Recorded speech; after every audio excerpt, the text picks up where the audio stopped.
Ben, are you heard about another seemingly exorbitant severance package being offered by the University of Vermont yesterday? I know you responded after the package for former president was announced. They now say, the trustees, which you're a member, say they'll study executive compensation. Should Vermonters believe that, or is it all talk?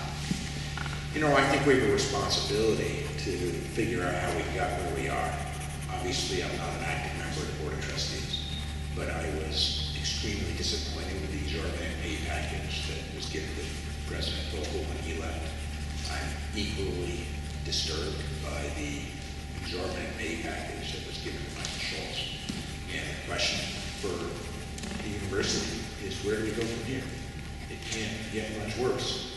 How do we ensure that if people leave the university under difficult circumstances, the taxpayers, the university doesn't pay exorbitant sums of money as they go out the door? You know, I've heard the argument, well, you know, the contracts stipulate that when they're signed. Well, change your contracts, folks.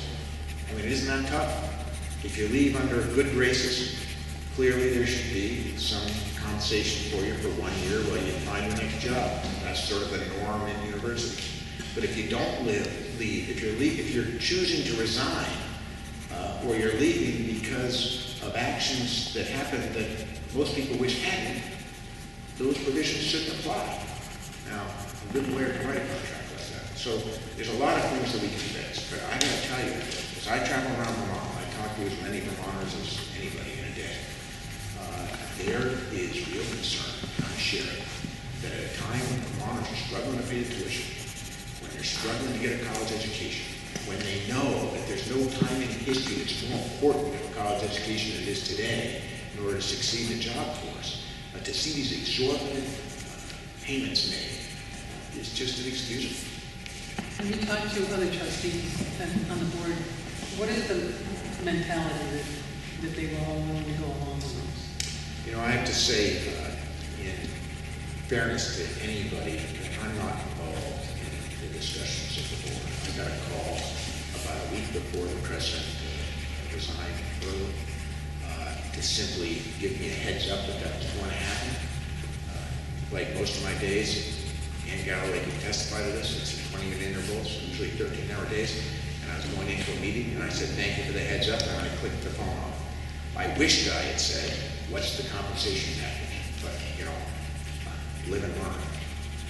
He wasn't volunteered to me, and I didn't ask. So that's been the extent of my involvement with the board throughout these different ordeals. I learned about today's package, but again, they're relatively crisp. Is the problem the fact that, like the chairman said, we did what was best for the University of Vermont, and they've lost focus that they should be worried more about what is best for the state of Vermont and not the University of Vermont?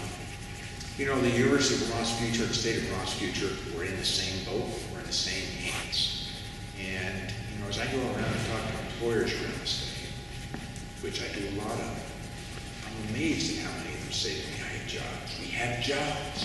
We just need the graduates in science and math and technology and engineering, agriculture that are trained to do those jobs. And looking forward, I had an extraordinarily productive meeting with the interim president, John Brennan. He's willing to make real change. He wants to work with us. He wants to know what changes we need to make. I'm very optimistic that we can find a new president of the university that's going to take it to new heights. But listen, everyone in Vermont has an interest in a strong University of Vermont. And I think the questions we should ask now is, how do we move forward? What lessons do we learn from the last few months? And I think there's a few of them. One question we should obviously ask is, how well does it serve Vermont and the university to have so many legislators on board? That's one question. Second, how do we write contracts to reflect? How do we write contracts that ensure that we avoid situations like we're in now, where people leave under difficult circumstances and Vermonters are paying out, the university's paying out hundreds of thousands of dollars to take care of them after they've messed up?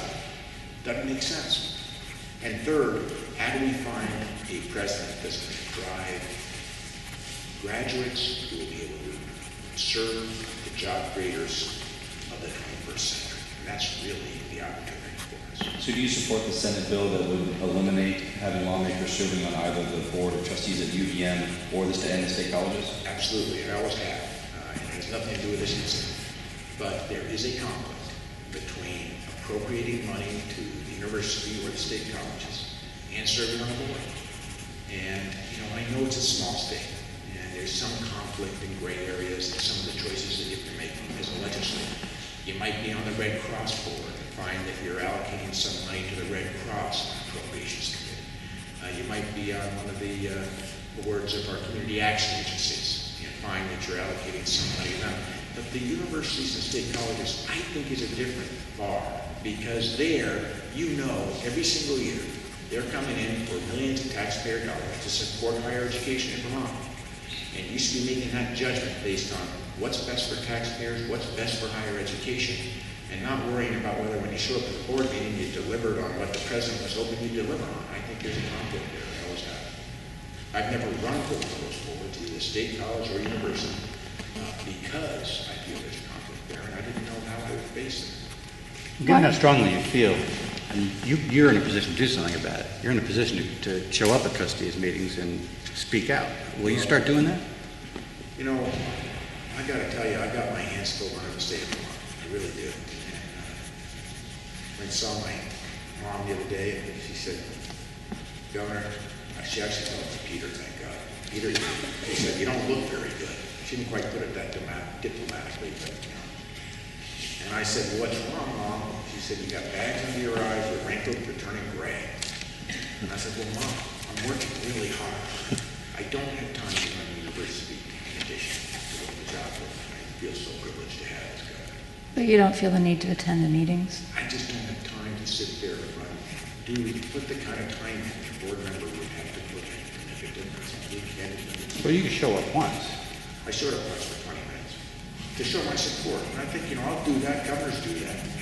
But we need board members who can help run the university. I don't have the time. You said you shouldn't pay people who messed up. Are you referring to, who are you referring to, Dan Fogel? Well, I think both in the case of President Fogel and Michael Schultz, they both left under difficult circumstances. They both left at their own choice, as I understand it. And they wouldn't have left if the circumstances had been what they were. I should say would have left early if the circumstances had been. Severance packages for people who are leaving under not so great circumstances are common. How do you get around that? How can you say, don't ever do that? I think that you can easily write into a contract that if somebody leaves after having served the university well and is leaving because they've chosen to, some severance package commensurate to the universities, public universities, makes sense. But where I think it doesn't make sense is where you're leaving under circumstances where you're leaving a community behind that's disappointed in your actions. Should the next state appropriation reflect your displeasure? I hope we don't go there, because my own judgment is that we've got to find ways to strengthen higher education in Vermont, not weaken. I think it's worth asking some important questions to the next president. How can the taxpayer dollars that we invest in the university ensure that we're promoting education in the areas that we know are so critical to the future of Vermont's job creators? And maybe we should be more creative about the way we allocate the money. We have some real possibilities there. But let's be sure that we leave this experience not with so much anger, not with so much displeasure, and not with so much shock that we hurt the university, because ultimately that hurts our kids. Are you angry about this? Yes, I'm very angry about it. What do you mean creative ways of allocating money? Well, I think, probably better, I don't know, send that one off the cuff, but I think with the new president, it'd be worth asking, how can we be sure, how can we help to build the areas of the university we know strength, we need strength? I've said publicly before, we have a beautiful new student center that blesses the campus as you drive up the hill. It costs If you go into the engineering department at UVM, if you go into the business school, if you look at some of the agricultural programs for food sciences that are so important to our Vermont's future, Vermont's ag future, diversification of ag, you'll find old, dilapidated facilities. So what are our priorities?